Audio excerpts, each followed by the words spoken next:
Bismillahirrahmanirrahim. Assalamualaikum warahmatullahi wabarakatuh.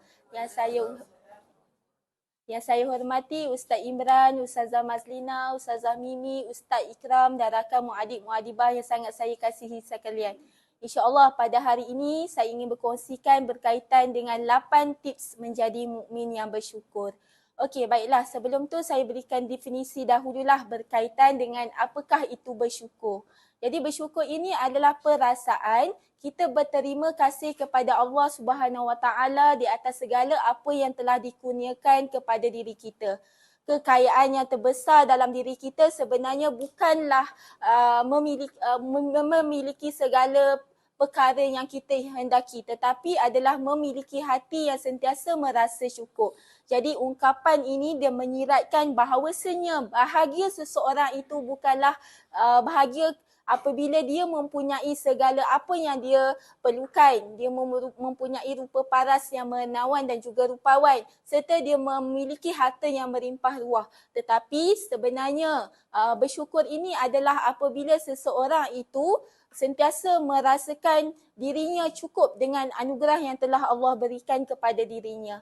Okey, baiklah, saya pergi kepada poin yang pertama, iaitu sentiasa merasa cukup dengan apa yang Allah Subhanahu Wa Taala telah berikan kepada kita, iaitu qanaah. Yang mana memang sifat manusia ini sebenarnya sentiasa merasa serba kekurangan. Yang mana bila kita rasa diri kita ini serba kekurangan, maka kita akan lupa untuk bersyukur kepada Allah Subhanahu Wa Taala. Walhal sebenarnya Allah Subhanahu Wa Taala telah memberikan begitu banyak sekali nikmat-nikmat kepada diri kita di dunia ini.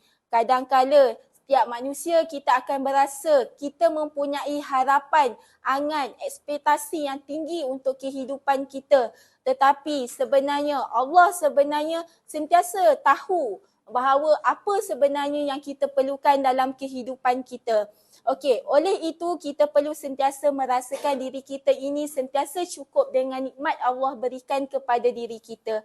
Okey, baiklah. Yang kedua iaitu memperbanyakkan kita menghitung nikmat-nikmat yang Allah telah berikan kepada diri kita. Kerana penyebab kita menjadi seorang yang tidak bersyukur adalah kerana kita terlalu memfokuskan diri kita kepada perkara-perkara yang mempunyai kekurangan pada diri kita.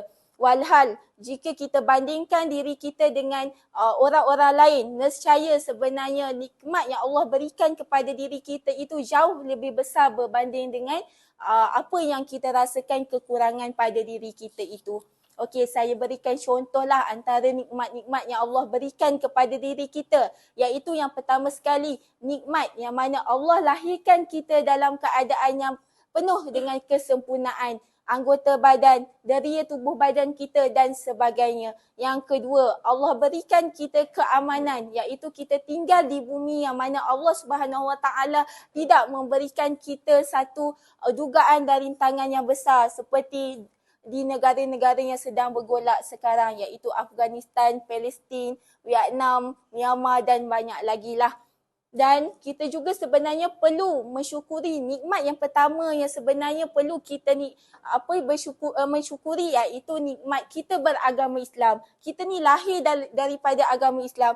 Kalau mengikutkan statistik data menunjukkan bahawa lebih daripada 2.4 juta penduduk dunia ini adalah beragama Kristian dan selebihnya pula adalah beragama lain. Hanya 1.8 juta sahaja penduduk di dunia ini beragama Islam. Di situ kita perlu mensyukuri bahawa kita adalah tergolong dalam 1.8 juta tersebut, yang mana kita tahu bahawa kita selaku orang Islam ini kita tidak akan selama-lamanya kekal di neraka sekiranya kita melakukan sebarang dosa. InsyaAllah Allah akan tarik kita semula ke syurga setelah pembalasan dan siksaan yang Allah berikan di neraka. Okey, baiklah. Seterusnya kita lihat kepada poin yang kedua, iaitu sentiasa melihat diri kita jauh lebih melihat orang yang jauh lebih kekurangan daripada diri kita. Janganlah kita bandingkan diri kita ini dengan orang yang berada di atas kita. Sekali-sekala kita lihatlah orang yang berada di bawah kita. Contohnya mereka yang lebih kurang kemampuan, dilahirkan kurang sempurna tubuh badan serta berusaha untuk meneruskan kehidupan dengan lebih keras berbanding dengan diri kita.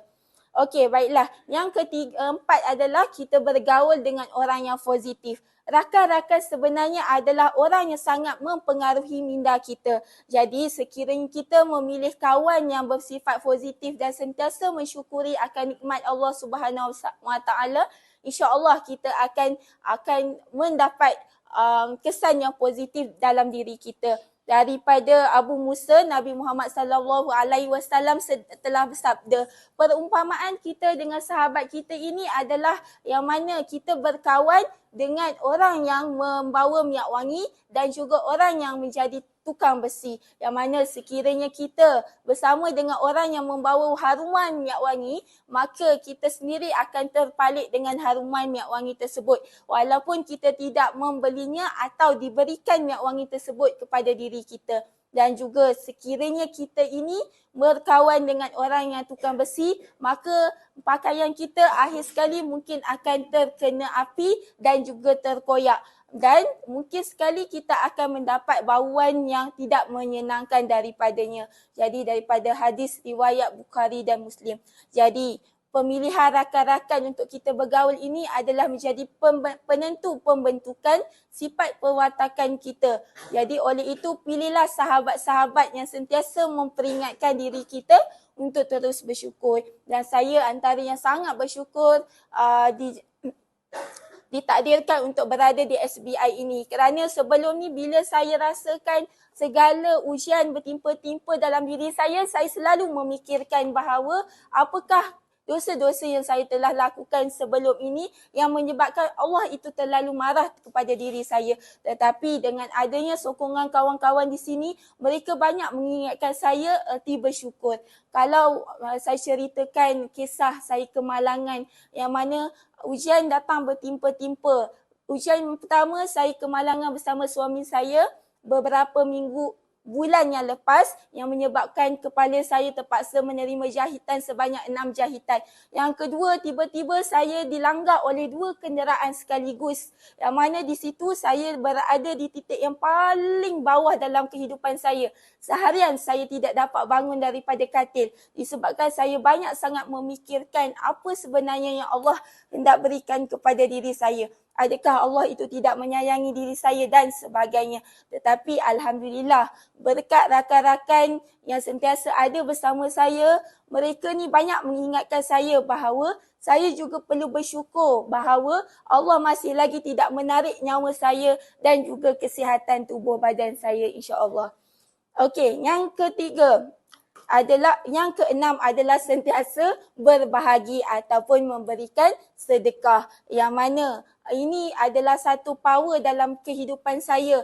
Ustazah Hanin tempoh hari ada memberitahu saya sekiranya Ustazah Najwa sentiasa berada dalam keadaan yang mana tak dapat nak melupakan apa yang berlaku pada diri.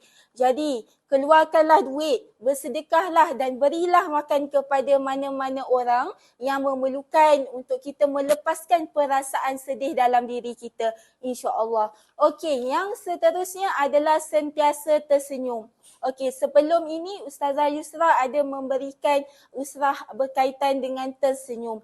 Sebenarnya tersenyum ini adalah tanda kita bersyukur.